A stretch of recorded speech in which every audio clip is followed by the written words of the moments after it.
What's the need to wait till the 1st of April? You know, they know who the best are, and you get them in straight away, and especially here for the 3rd Test match to avoid further controversy, because there'll always be a cloud hanging on top of the match referee's room and over the 2 dressing rooms. You know, even if Mike Diness is there for the 3rd Test match, you know, there's always going to be that element of suspicion. What Mr. Jagmohan Dalmia has done with a strongly worded press release is to force the initiative back into the ICC in a way, isn't it? Now it's the ICC that's got to take the tough decision. Do they take their match referee back, which would be an admittance of guilt? And something tells me that it would set an unhealthy precedent within the ICC. I'm not quite sure they would do it, but it has precipitated the need for action within the ICC. Naturally, because, you know, don't forget, the players have no right to appeal. There might be a couple of players there who might think that they're just not guilty, and they've been handed out a punishment which could, you know, make a difference in their career. Now here's Virender Sehwag, who's just got 100 on debut. You know, fine young player, playing his 2nd Test match. He doesn't get to play the 3rd Test. And you can't open your mouth. If you open your mouth, you get a further sentence. And you have the 1st Test starting against England in a couple of weeks' time. So where do you go? You have to put the ball back in the court of the ICC. I think the Indian board has done well there by putting the ball back in the court. They carried on with the game here, and they want the ICC to make some quick decisions.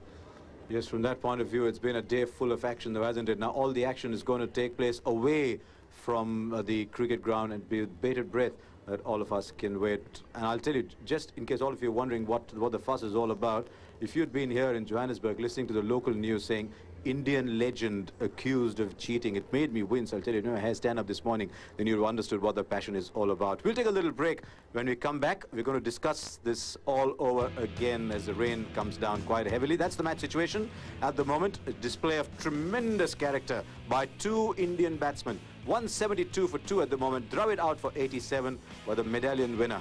Deep Dasgupta, 61 not out on a day he will never forget. We'll take a little break. Sidhu has just joined us. Let's get a very quick view from Sherry. Sherry, isn't it fantastic that in the end a test match is saved, not by an act of nature, but by some very strong, resolute batting?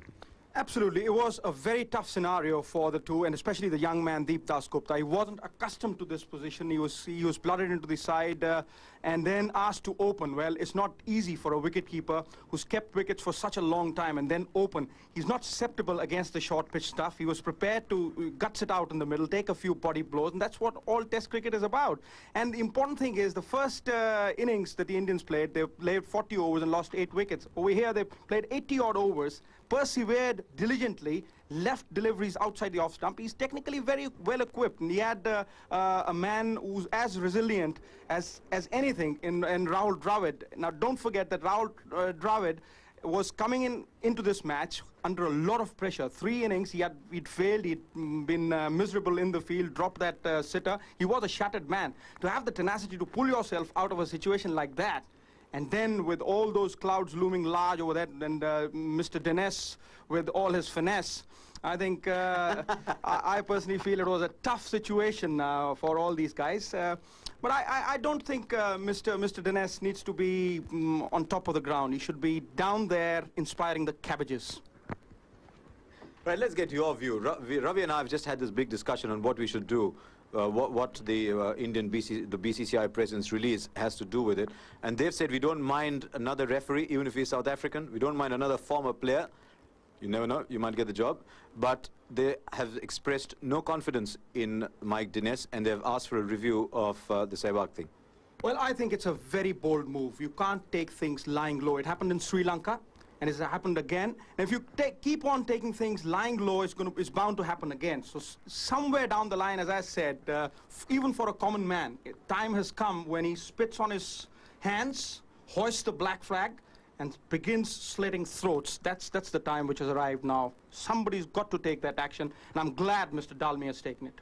Yes, Navjot Sidhu is advocating a very hard line. Now, just to remind all of you who are clued in through this telecast that There is a press conference on at the moment in Kolkata. We've already got the basic points on that press conference, but at some point Mr. Jagmohan Dalmia will be joining us. And in case you've just joined us in the last 4 or 5 minutes, what we've heard from that press conference still going on in Kolkata is that the Indian board has expressed no confidence in Mike Dinesh. They've asked that he be replaced before the test match, and if there is no time, because that starts on Friday, if there is no time, they don't mind having someone from the accredited panel in South Africa. Cyril Mitchley is the one who comes to mind almost immediately as a former umpire turned match referee, but they do not mind another former international player agreeing to act as match referee in the interim period, and they've asked for a review of the decision by a higher authority within the ICC. Certainly that's what we understand at the moment. The Chief Executive, Malcolm Speed, who we heard was in India at the time, has asked for some time. That then is what the thinking is within the BCCI. Gautam also said that the man in the street is perturbed. And Ravi, it'll be interesting to see some of the emails that we get here today. This is a big issue. This is serious. And I say it, I can see from the tone of Mr. Dalmia's language and the Indian board saying very clearly that they have absolutely no confidence in Mike Dinesh. I think, you know, the ball is in ICC's court now. They have to act quickly and act sensibly, because otherwise I feel, you know, there's going to be something drastic that's going to happen. Well, let's read this out, Sherry, and I'll come to you in just a moment. We're waiting for the complete statement from the BCCI. This is what we know at the moment. India has demanded replacement of Mike Dinesh for the Centurion test that starts on Friday, the 24th. Alternately, they've requested an abeyance of the decision and review by an esteemed panel of experts. So they're saying, let it wait at the moment, and then we'll take a look with another panel of experts. They're happy to entertain any match referee from South Africa. They've decided not to pull out of the current game out of respect for cricket lovers of South Africa and out of respect for the United Cricket Board of South Africa. And don't forget, the relationship between the BCCI and the UCBSA goes back a very, very long way. When South Africa first came back into international cricket, India was the first tour they made. And so those links are very, very old. You happy with that? Well, I think problem with Father Time is that it doesn't really make any round trips. Now, why should we wait? Why should Virender Sehwag suffer for a kinky man like Mike Dinesh? I personally feel this occasion has got to be redeemed, and he's got to be forgiven, and he has to be made accountable. Not Mike Dinesh, even the ICC has got to be made accountable for a situation like this where you've just hung a few people without any rhyme and reason, and you've got to be consistent. See, when you do such a thing, you've got to be consistent. Why was Michael Slater let off? Why was Andre Nell let off? Why was Sean Pollock let off? They weren't singing sermons from the Holy Book. They were saying, they were coming out with some foul language, and that is where most of the Indians will be hurt. It is Indian sentiment, it is India's national pride which has been hung in the square, and that needs to be redeemed. Let's look at it from what the ICC can do, because don't forget that the ICC as an organization has to be seen to be having a voice of its own. It cannot be seen to be buckling under what one of its member bodies does. So Roy, what can the ICC do here and still show self-respect? If they change the match referee, they'll be seen to be buckling under. My suspicion is that the way out could be, and I'll get your point of view on that, is they keep the decision in abeyance and say, we will refer it to a higher body, maybe a panel of 3 or 4 people, and if they come to the same verdict, then maybe he can miss the first test against England. I don't know, that's just my point of view. What do you think? No, I think if they're not buckling down. I think they'll be acting only sensibly. And common sense should prevail, because there's hardly any time between this test match and the next test match, and appoint another match referee.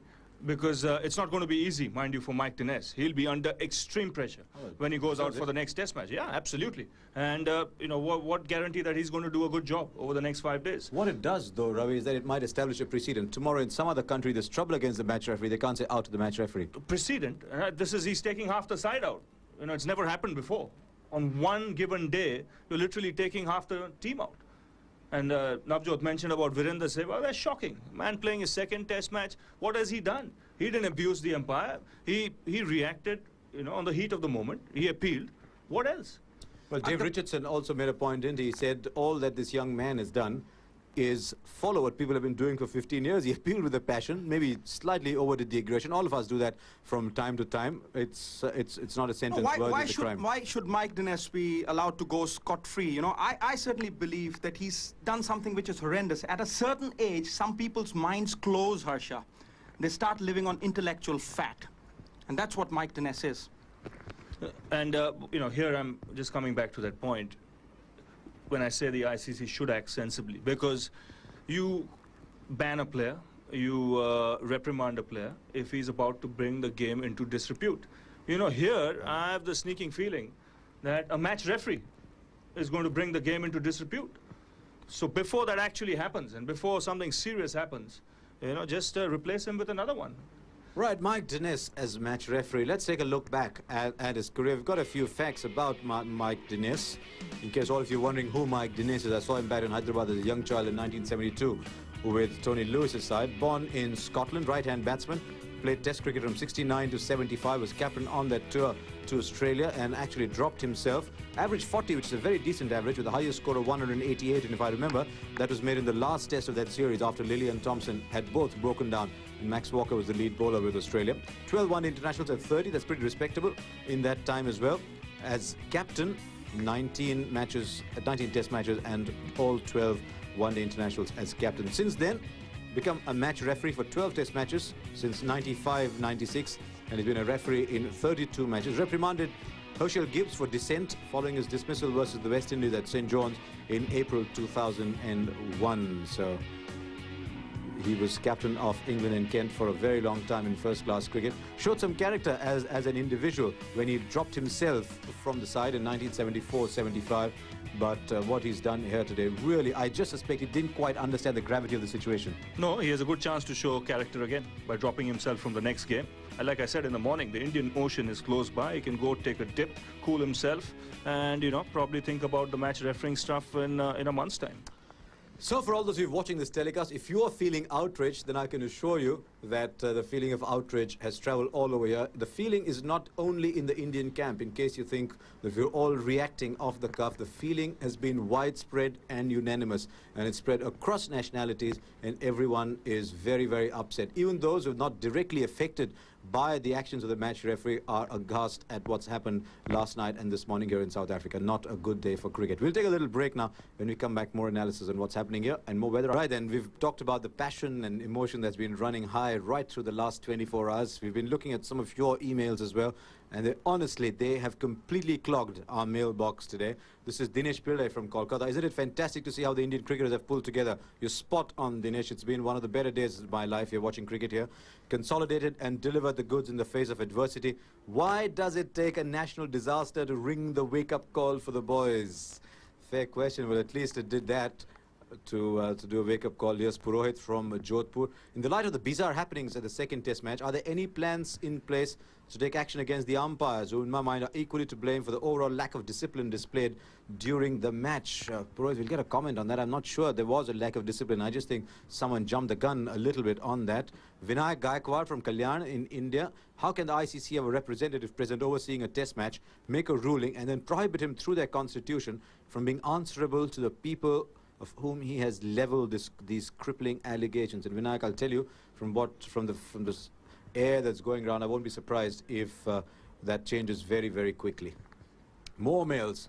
Apu Majumdar from Mumbai. I propose a world rankings table for cricket umpires and referees. We need these people regularly assessed and hope only the very best represent the umpiring and administration body. Right then. Problem with the umpires. Was there a lack of discipline on the ground at all? Well, you tell me. That's been it. the most surprising, because the umpires didn't report anybody. You know, the umpires seemed totally in control out there. It's only that the match referee was, you know, seeing something that nobody else was seeing in the ground. Navjot Sidhu has been an international player for a long time as well. Was there anything you saw in terms of discipline on a cricket ground that you hadn't seen before?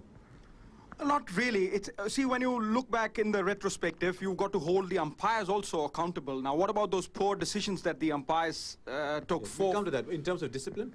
In terms of discipline, I don't think. It was spur of the moment, as Virendra Sehwag or Sean Pollock. It's part and parcel of the modern game. I mean, see, it's a legal right for the bowler or anybody who's fielding to appeal. Now, you can't take that right away from him, the right to appeal. So I personally feel that they were within their rights. It's just that Mike Dinesh has raked up a storm. He's opened up a can of worms. He's reaped the whirlwind. And but he's sown the wind and he'll reap the whirlwind. I'm sure about that. As far as I'm concerned, he's a dead duck. Already, there is so much of resentment back home in India, especially with us over here. I don't see him lasting the next test match. That's a fair call. I'll be surprised as well. Right, we've debated the issue in its entirety. We've brought you all the latest news and debated the implications of what the BCCI has said in response to Mike Dines's ruling. We're still waiting for a final verdict on this test match. Will it continue? Will they call it off? We'll keep you abreast of the